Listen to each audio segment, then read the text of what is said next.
இந்த இடத்துல போய் நம்ம எப்படி உட்கார்ந்துருக்கிறது? அந்த வழக்கு எங்ககிட்ட வர வேண்டிய வழக்கு.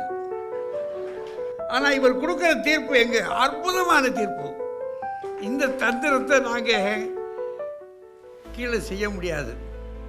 எங்கள் மேடைகளில் கீழே இருந்து சொல்லுவான், சொல்லியா இதுக்கு சொல்லியான்னுவான். எங்கே பார்த்தாலும் எந்த வீட்டுக்கு போனாலும் ஒன்று இப்படி இருக்கும், இன்னொன்று இப்படி இருக்கும். அநேக தீர்ப்புகள் முன்னதே எடுக்கப்பட்டது தான். இருப்பவன் ஒருவனே, அவனை அறிஞர்கள் பல பெயரால் தொழுது கொண்டிருக்கிறார்கள். இந்த தடுமாற்றத்தை எல்லாம் தாண்டி விட வேண்டும் என்று ஒரு ஆத்மா அடிப்படை தேவை. சட்டம். இந்த தீர்ப்பை நீங்கள் வாதத்துக்கு பிறகுதான் எடுப்பீங்களா அல்லது வர்றதுக்கு முந்தைய எடுத்துகிட்டு வந்துடுவீங்களா? நான் நினைக்கிறது உண்டு அடிக்கடி, நீதிமன்றங்களை எப்படி எடுக்கிறாங்க, வழக்கறிஞர்கள் தாம் தூம்னு அடிப்பாங்க. அதனால நம்ம வண்டி ஓடுது. அந்த துறை சார்ந்தவன் அல்ல நான்.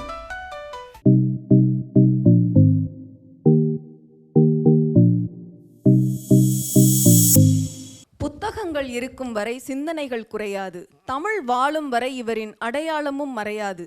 பட்டி தொட்டி எல்லாம் பட்டிமன்றத்தை கொண்டு சேர்த்தவர். தினம் ஒரு திருக்குறளாய் நம் இல்லங்களில் வந்து சேர்ந்தவர். தமிழர் புத்தாண்டோ தைப்பொங்கலோ இவரின்றி அமையாது எதுவும் எங்களுக்கு. இவர் பேச்சிலும் மூச்சிலும் தமிழின் முழக்கம். இவர் வார்த்தைகளே பலருக்கு கலங்கரை விளக்கம். புன்னகை முகத்தோடு வாங்க பழகலாம் என்று நம் நெஞ்சங்களில் நீக்கமர நிறைந்திருக்கும் பத்மஸ்ரீ சாலமன் பாப்பையா ஐயா அவர்களை தலைமையுரை ஆற்றுமாறு அன்புடன் அழைக்கிறேன். வழக்கறிஞர்கள் சங்கமும் நியூ செஞ்சுரி புக் ஹவுஸ் நிறுவனத்தாரும் இணைந்து நடத்துகின்ற இந்த நூல் வெளியீட்டு விழாவிற்கு மாண்புமிகு நீதியரசர் ஆனந்த் வெங்கடேஷ் அவர்களின் வாழ்க்கை, சட்டம், இலக்கியம் ஒரு நீதி அரசரின் நினைவோட்டத்தில் என்ற இந்த நூலை வெளியிடுகின்ற இந்த விழாவிற்கு வருகை தந்து சிறப்பித்திருக்கின்ற நீதி அரசர்களே, வழக்கறிஞர் பெருமக்களே, இந்த கல்லூரிகளிலே படித்து கொண்டிருக்கின்ற மாணாக்கர்களே, பல்வேறு துறை சார்ந்த கல்லூரிகளில் பணிபுரிகின்ற பெரியவர்களே, பேராசிரியர் பெருமக்களே, சான்றோர்களே, இன்றைக்கு இந்த நூலை வெளியிட்டு நம் நெஞ்சத்தை எல்லாம் நிறைவு செய்திருக்கின்ற மாண்புமிகு நீதியரசர் விக்டோரியா கௌரி அவர்களே, அந்த நூலை பெற்றுக்கொண்டது மட்டுமல்ல, அதை ஒரு திறனாய்வு செய்வதற்கு அதற்குள் என்ன இருக்கிறது, அது என்ன சொல்ல வருகிறது, நம்முடைய நெஞ்சங்களுக்குள்ளே அது ஏதாவது ஒரு சலனத்தை ஏற்படுத்துமா என்பதை பற்றியெல்லாம் தெளிவுபடுத்துவதற்கு வருகை தந்திருக்கின்ற பல்வேறு புத்தகங்கள், 175 புத்தகங்கள் இன்றைய ஆசிரியர் பெருமான் படிப்பது, எழுதுவது, பாமர மக்களுக்கு அதை கொண்டு போய் சேர்ப்பது, எல்லாரும் எல்லாமும் பெற வேண்டும் என்ற உணர்வோடு கூட அதை எடுத்துக் கொடுப்பது என்ற உணர்வோடு கூட ஒரு அதிசய வித்தகமான செயலை செய்து கொண்டிருக்கின்ற முதுமுனைவர் இறையன்பு ஐயா அவர்களே, நூலை வெளியிடுவதற்கு காரணமாக இவருடைய படைப்பாளராக இந்த அரங்கம் இன்றைக்கு இத்தனையாக நிறைந்திருக்கிறது என்று சொன்னால் அதற்கு மூல காரணமாக முழுமுதற் பொருளாக அமர்ந்திருக்கின்ற எங்கள் வணக்கத்திற்குரிய மாண்புமிகு நீதியரசர் ஆனந்த் வெங்கடேஷ் அவர்களே, இதுவரை மிக அருமையான ஆங்கிலத்தில்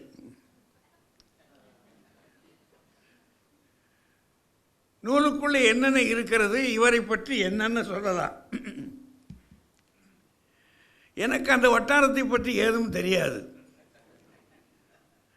ஆனால் அங்கே என்ன நடக்கிறது, அதில் இவர் என்னவாக இருக்கிறார், இந்த நூல் என்னவாக இருக்கிறது என்பதை பற்றியெல்லாம் மிக தெளிவாக ஆற்றோட்டமான ஆங்கிலத்தில் மிகச் சரளமாக எடுத்து இதுவரை பேசி நம்முடைய உள்ளங்களில் எல்லாம் கொள்ளை கொண்டிருக்கின்ற அறிஞர், வழக்கறிஞர் ஐயா ஐசக் மோகன்லால் அவர்களே, வரவேற்று அமர்ந்திருக்கின்ற அருமை தம்பி வழக்கறிஞர், பணிவுக்கும் பண்புக்கும் ஒரு பாதி சமைத்துக் கொண்டிருக்கிறவர்,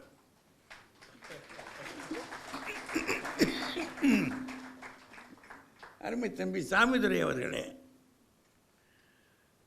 இந்த நூலை வெளியிடுவதிலே முழு முதலாக ஈடுபட்டு எப்போதும் சிகல் வீரராக இருப்பதிலே தனக்கு ஒரு தனி பங்கு வகித்துக் கொண்டிருக்கின்ற ஐயா கிருஷ்ணமூர்த்தி அவர்களே,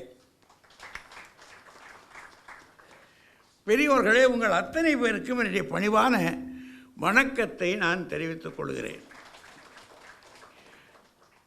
உங்களுக்கல்ல, எனக்கே கொஞ்சம் ஆச்சரியம்தான். இந்த இடத்துல போய் நம்ம எப்படி உட்கார்ந்துருக்கிறது? ஏன்னா இது நான் போக விரும்பாத இடம்.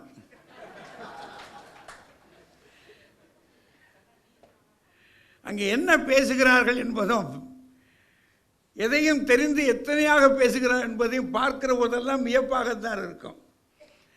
அதனால் அங்கே போக முடியாது. ரெண்டாவதாவது எனக்கு விளங்காது. அந்த துறை சார்ந்தவன் அல்ல நான். ஆனாலும் ஏதோ ஒரு வகையில் ஒரு நீதித்துறைக்கு ஒரு ஆளாக நான் இருக்கிறேன். பாமர மக்கள் என் பக்கத்தில் வந்து நின்று கேட்பதற்கு கூடுகிறார்கள். சில நேரங்களில் அழைக்காமலே கூடுகிறார்கள். இங்கே போடுகிற சத்தங்கள் எல்லாம் வேறு. உங்கள் கையில் நிறைய புத்தகங்கள் இருக்குது, நிறைய சட்டப்பிரிவுகள் இருக்குது, அத்தனையும் வைத்து கொண்டு நீங்கள் பேசிக்கிட்டே இருப்பீங்க. ஆனால் எங்ககிட்ட வர ஆட்கள் இருக்காங்களே, ஒரு சான்றுக்கு ஒன்று சொல்கிறேனே, இந்த புத்தகத்தை பற்றி என்ன சொல்கிறேன்னு நான் ரொம்ப மயங்கிக்கிட்டே இருந்தேன். அவர் தர்ம சங்கடம்னு ஒரு கட்டுரை எழுதியிருக்காரு. அந்த தர்ம சங்கடத்தில் ஒரு நண்பர் இவருடைய வீட்டுக்கு போய் அவருடைய தாயாரை பாதுகாப்பதில் கொஞ்சம் நெருக்கடி வருது. நெருக்கடி கொடுக்கறது அவருடைய மனைவி. இதைத்தான் வழக்கை கொண்டுக்கிட்டு போகிறார். அந்த வழக்கு எங்ககிட்ட வர வேண்டிய வழக்கு. ஆனால் இவங்ககிட்ட போயிருக்கு. அந்த வழக்கை அவர் வாங்கிக்கிட்டு லாபகமாக தாவுறாரு. அங்கே நிற்கலை. இந்த அனுமார் தாவுனார் பாருங்க இலங்கைக்கு, அது மாதிரி இலங்கைக்கே தாவுறாரு. தாரி போய் என்ன சொல்கிறாரு, இது கும்பகர்ணனுக்கும் வீடனனுக்கும் நடந்த அந்த நெருக்கடி இருக்குது பார்த்தீங்களா, அதை வைத்துக்கொண்டு திருக்குறளையும் கையில் வைத்துக்கிட்டு கம்பனையும் கையில் வைத்துக்கொண்டு அவர் எங்கே தொடங்கினாரோ அங்கே விட்டுட்டார். அந்த இடத்துக்கே போகலை. அதை பற்றிய பேச்சே இல்லை. ஆனால் இவர் கொடுக்குற தீர்ப்பு எங்கே அற்புதமான தீர்ப்பு. இதுவரைக்கும் பட்டிமன்றங்களிலே நாங்கள் கண்டறியாத தீர்ப்பு. அதை பாரதி ரொம்ப அருமையாக சொல்லியிருக்கு. ரொம்ப அருமையான தீர்ப்பு அந்த தீர்ப்பு. ஆனால் எது மூலமோ அதை பற்றி பேச்சில்லை. அதுதான் அந்த தந்திரம். இந்த தந்திரத்தை நாங்கள் கீழே செய்ய முடியாது. எங்கள் மேடைகளில் கீழே இருந்து சொல்லுவான், சொல்லியா நீ இதுக்கு சொல்லியான்னுவான். நான் கேட்டு வந்தது இதையா, இதை பற்றி சொல்லு. நீ எங்கேயோ போய் நிற்கிறிய, அது என்ன விஷயம்? நான் கேட்டு வந்தது என் சம்சாரத்தை நான் சந்தோஷப்படுத்த முடியல. அவள் எந்த நேரமும் என் தாயோட சண்டை போட்டுக்கிட்டு இருக்கா. நான் என்ன செய்கிறது? இது ஒரு நெருடலான விஷயந்தானே. இது இப்போ அண்மை காலத்தில், நெடுங்காலமாக இருந்த பழக்கங்கள் தான். ஆனால் அண்மை காலத்தில் இது நிறைந்து போச்சு. எங்கே பார்த்தாலும் எந்த வீட்டுக்கு போனாலும் ஒன்று இப்படி இருக்கும், இன்னொன்று இப்படி இருக்கும். எப்படி இருக்கீங்க அப்படின்னா இருக்கேன். அந்த இருக்கே அப்படின்னு இழுக்கிற இழுவை இருக்கு பாருங்க, அதில் தெரிஞ்சு போயிடும். சரி, இங்கே ஏதோ கதை இருக்குது அப்படின்னு தெரிஞ்சு போயிடும். அந்த மாதிரியான ஒரு நிலை இருக்குது பார்த்தீங்களா. அதை எடுத்து வைத்துக்கொண்டு இவர் எழுதுறதை பார்த்த உடனே சரி ஏதாவது கொஞ்சம் சொல்லலாம். ஆனால் நம்முடைய நீதியரசருடைய நெஞ்சத்துக்குள்ளே அவர் வாழ்க்கையை வாழ்ந்து கொண்டிருக்கிறார். ஒரு வரவுக்கும் செலவுக்குமான நாட்களை துரத்துவதற்கு பொருளை வரவேற்கணும், அது வரணும், அது செலவாகணும், அப்படி நடத்துவதற்கான ஒரு குடும்பத்தை நடத்துகிறார். அதுதான் வாழ்க்கை. இந்த நூலிலே இவருடைய வாழ்க்கையை பொறுத்த மட்டும் குடும்பம் என்ற ஒரு நிலையில் நிற்கிறார். அந்த குடும்பத்தை நடத்துறதுக்கு ஒரு வரவு வேண்டும், ஒரு செலவு வேணும். அதுக்கு சட்டம் பயின்றிருக்கிறார். குடும்பத்தை நடத்தணும் அப்படின்னா இவரை பொறுத்த மட்டும், நீதியரசரை பொறுத்த மட்டும் அடிப்படை தேவை சட்டம். அது ஒரு வகை சட்டமாக இருக்குது. போனால் எத்தனை வகையான சட்டங்கள் கிடக்கு. நாங்கள் பார்க்குற திருக்குறள் ஒரு சட்டம்தான். அந்த ஒரு சட்டத்தை படிக்கிற போதே எங்களுக்கு இடுப்பு வலிச்சு போகுது. ஆனால் உங்களுடைய சட்டங்களிலேயே மூழ்கி கிடக்கிறாங்க. அந்த மூழ்கி கிடக்கிற நேரத்தில் கொஞ்ச நேரம் மூச்சு அடக்கி கொஞ்சம் ஓய்வு வர்றதுக்கு அவர் தெரிவு செய்து கொண்டிருக்கிறது இலக்கியம். அதுதான் லைஃப், லா, லிட்ரேச்சர், இந்த மூணு தெரிவு செஞ்சுக்கிட்டார். இந்த இலக்கியத்துக்குள்ளே அவருக்கு போகும்போதே அவருக்கு ஒரு சந்தேகம் வந்துடுது. அந்த முதல் கட்டுரையிலேயே என்னுடைய சுயமாக என்னால் முடிவெடுக்க முடியுமா, சுயமாக எல்லாரும் கேட்பாங்க எங்களை பட்டிமன்றத்துக்கு வரும்போதே, எங்க இந்த தீர்ப்பை நீங்கள் இந்த வாதத்துக்கு பிறகு தான் எடுப்பீங்களா அல்லது வர்றதுக்கு முந்தி எடுத்துகிட்டு வந்துடுவீங்களான்னு எல்லாரும் கேட்பாங்க. நான் நினைக்கிறது உண்டு அடிக்கடி. இப்போ நீதிமன்றங்களில் எப்படி எடுக்கிறாங்க, இங்கிட்ட ஒரு கட்சி பேசுது, இங்கிட்ட ஒரு கட்சி பேசுது, இதுவும் அடித்து பேசுது, அதுவும் அடித்து பேசுது.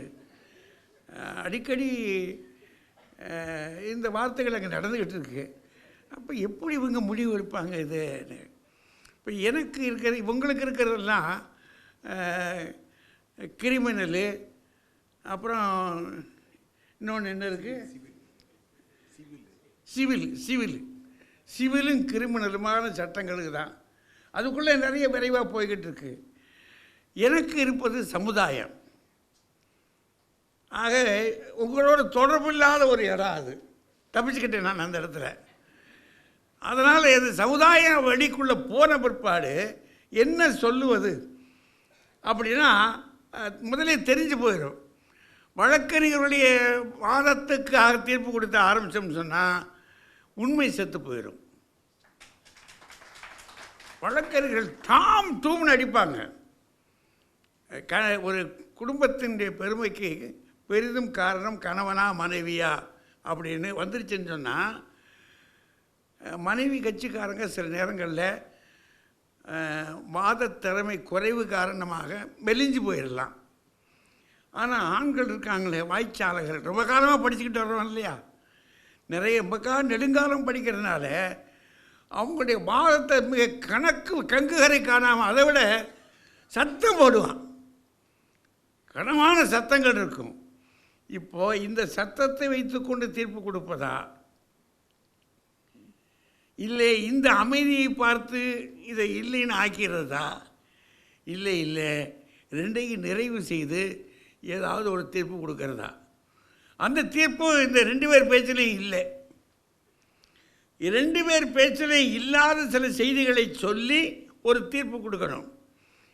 அப்போதான் பலர் என்ன செய்வாங்க, இந்த தீர்ப்பை நீங்கள் இங்கே வந்து எடுப்பீங்களா இல்லை முன்னாடியே முடிச்சுட்டு வந்துடுவீங்களா? என்னை பொறுத்த மட்டும் அநேக தீர்ப்புகள் முன்னதே எடுக்கப்பட்டது தான். அதுதான் சத்தியம். தடுமாற்றத்துக்கு இடமே இல்லை. முன்னதே எடுக்கப்பட்டதை அங்கும் இங்குமாக பூச்சி மிளகி சொல்லி விட்டுருவோம். ஆனால் அதில் வியப்பு இருக்கே தவிர வருத்தங்கள் இதுவரை வந்ததில்லை.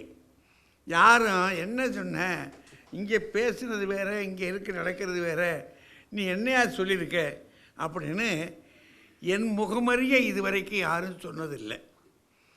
அதனால் நம்ம வண்டி ஓடுது, இதனாலே நம்ம வண்டி ஓடுது. ஆனால் இவங்களுக்கு ஏகப்பட்ட நெருடல்கள், அந்த நெஞ்ச நெருடல்களை ஒரு நெசவு நெய்து பார்க்குறாரு. இங்கிட்டங்கிட்டுமோ ஓடி ஓடி பார்க்குறாரு. அதனால் தாவுறாரு.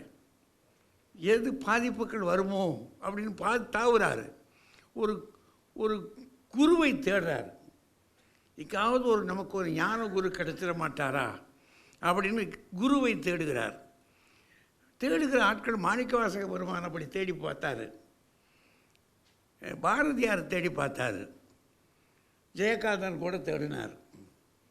எனக்கு தெரிஞ்ச அளவில் ஜெயகாந்தனும் தேடினார். ஆனால் பாரதியும் ஜெயகாந்தனும் அநேக இடங்களில் தோற்று போனாங்கன்னு தான் எனக்கு தோணுது. மணிவாசக பெருமான் ஜெயிச்சுக்கிட்டார், அவர் ஜெயிச்சிட்டார். இவங்க ரெண்டு பேரும் கொஞ்சம் தோற்று போனார்களோ அப்படின்ற ஒரு நினைவு. அதனால் குருக்களை தேடி போவது, அதனால் இவர் ரொம்ப லாபகமாக என்ன சொல்கிற, தாத்தத்திரையரை போட்டு காகத்தின் கண் பார்வையிலே கூட ஒரு ஞானம் கிடைக்கலாம் அப்படி சொல்லிட்டு போகிறாங்க. ஒரு அசைவில் ஒரு மழைத்துளி மேனியில் விழுகிறது பாருங்கள், அதில் கூட ஒரு சிந்தனை பறக்கலாம். ஒரு வேளை இதெல்லாம் பார்க்க போனால் பாரதியுடைய புதுக்கவிதை வேகத்தில் ஓடுறாரு. அதை பார்க்குற போது எனக்கு அப்படி தோணுது. ஆனால் எனக்கே பல நேரங்களில் சில சந்தேகங்கள் என்ன வரும் அப்படின்னா, ரொம்ப பெரிய ஞானங்கள், உயர்ந்த ஞானங்கள் இந்த நாட்டில் இல்லாத ஞானங்களா? மிக உயரமான ஞானங்கள். ரிக்வேத ஆசிரியர் எழுதுகிறார்கள், இருப்பவன் ஒருவனே, அவனை அறிஞர்கள் பல பெயரால் தொழுது கொண்டிருக்கிறார்கள். இது ரிக்வேதம். திருமறையிலே ஒருவனும் ஒரு காலும் காண முடியாத ஒளியில் வாசம் பண்ணுகிறவன்.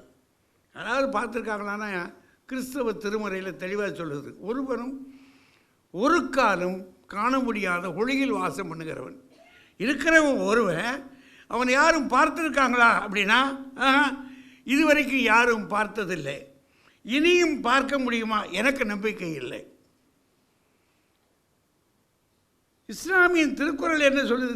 திருக்குறான் அவர் ரொம்ப தெளிவாக சொல்கிறார், எங்களுக்கு இறக்கப்பட்ட வேதமும் சரி, உங்களுக்கு இறக்கப்பட்ட வேதமும் சரி ஒன்று தான். நான் உங்களுடைய ஆண்டவனை நம்புகிறேன், விசுவாசிக்கிறேன் என்று திருக்குறான் சொல்லுகிறது. இது மேலே, இதையெல்லாம் மேலே மேலே மேலே மேலே வேறு வள்ளல் பெருமான் சொன்ன மாதிரி அப்பாலுக்கு அப்பாலுக்கு அப்பாலுக்கு அப்பால் போன உட்பாடு அங்கே கிடைச்ச ஞானம் அது. ஆனால் அது கீழே இறங்க இறங்க இறங்க மண்வெளிகளுக்குள் வருகிற பொழுது சடங்குகளுக்குள்ளேயும் புராணங்களுக்குள்ளும் சிக்கி கொண்டு தடுமாறுகிறது. அது தடுமாறுகிறது என்பது மட்டுமல்ல, அதை நான் பிறந்த பொழுதே எனக்குள்ளே அதை போதித்து விட்டார்கள் என் பெற்றோர். எனக்குள்ளே 2 வளையத்தை போட்டு விட்டார்கள். நீ இதுதான் என்று 2 வளையத்தை போட்டுட்டாங்க. இந்த 2 வளையங்களையும் மீறுவதற்கு என்னால் முடியவில்லை. எத்தனை தான் நான் கற்றாலும் சரி, எத்தனை வானவெளிகளிலே பறந்தாலும் சரி, ஞான கதிர்கள் என்னுக்குள்ளே பாய்ச்சினாலும் சரி, இந்த சமுதாயம் இதை விட்டு தகவல்வதற்கு எனக்கு இடம் கொடுக்கவில்லை. என்னை கட்டி போடுகிறது. நான் திரும்ப திரும்ப திரும்ப திரும்ப மேலே போன ராக்கெட் கீழே இறங்குவது போல இறங்கிக் கொண்டே இருக்கிறேன். கடைசியில் என்ன ஆகிறது? சடங்கும் சம்பிரதாயமும் புராணங்களும் மேலே போகிறது. தத்துவங்கள் தடுமாறி கிடக்கின்றன. எத்தனை பெரியவர்களும் அதை ஒத்துக்கொள்ள மறுக்கிறார்கள். மேட்டுக்குடி மக்களும் கூட ஒத்துக்கொள்ள மறுக்கிறார்கள். அப்படின்னா நான் ஞானத்தின் வசப்படவன் இல்லை, சடங்கிற்கும் புராணங்களுக்கும் வசப்பட்டவனாக தடுமாறுகிறேன். இந்த தடுமாற்றம் எனக்குள்ளும் இருக்கிறது, அநேகமாக கற்ற பெரியவர்களுக்குள்ளேயும் இருக்கிறதை அண்மை காலத்தில் நான் பார்க்கிறேன். ரொம்ப படித்தவர்கள், ரொம்ப பெரிய ஞானிகள், அவர்களெல்லாம் கூட இந்த தடுமாற்றத்திலே சடங்கிலும் சம்பிரதாயத்திலும் போய் சிக்கிக்கொண்டு வீணான சிந்தனைகளுக்குள்ளே தடுமாறுவதை பார்க்கிறேன். இந்த தடுமாற்றத்தை எல்லாம் தாண்டிவிட வேண்டும் என்று ஒரு ஆத்மா, அது ஒரு யாத்திரை போகிறது. இந்த நூலை முழுக்க படித்து பார்க்கிற போது ஒரு யாத்திரை, அந்த யாத்திரையில் இவருடைய நினைவுகள் பலிக்க வேண்டும், அவருக்கு ஏதாவது ஒரு ஞான வழி வெளிச்சம் நிறைவேற வேண்டும், ஒரு வள்ளல் பெருமான் இவருக்குள்ளே வாசம் பண்ண வருவாரோ என்ற நினைவு எனக்குள்ளே ஓடுகிறது. அது இவருக்கு வாய்க்கட்டும், அந்த வளர்ந்தவற்றை நோக்கி இவருக்கு பயணிக்கட்டும் என்று கூறி வாழ்த்து கூறி விடைபெறுகிறேன். நன்றி, வணக்கம். மிக்க நன்றி ஐயா. உங்கள் அழகு தமிழை அருகாமையிலிருந்து கேட்பதே ஒரு ஆனந்தம். கேட்போரை சிரிக்க வைத்து, சிந்திக்க வைத்து, சீர்திருத்தம் செய்வதில் நீங்களே தலை சிறந்த நீதிமான். இது துவக்க உரை மட்டுமல்ல, எங்களை துடிப்புடன் வைத்திருக்கும் தன்னம்பிக்கை விதை. எங்கள் மனமார்ந்த நன்றிகளை உங்கள் பொற்பாதங்களில் சமர்ப்பிக்கிறோம் ஐயா.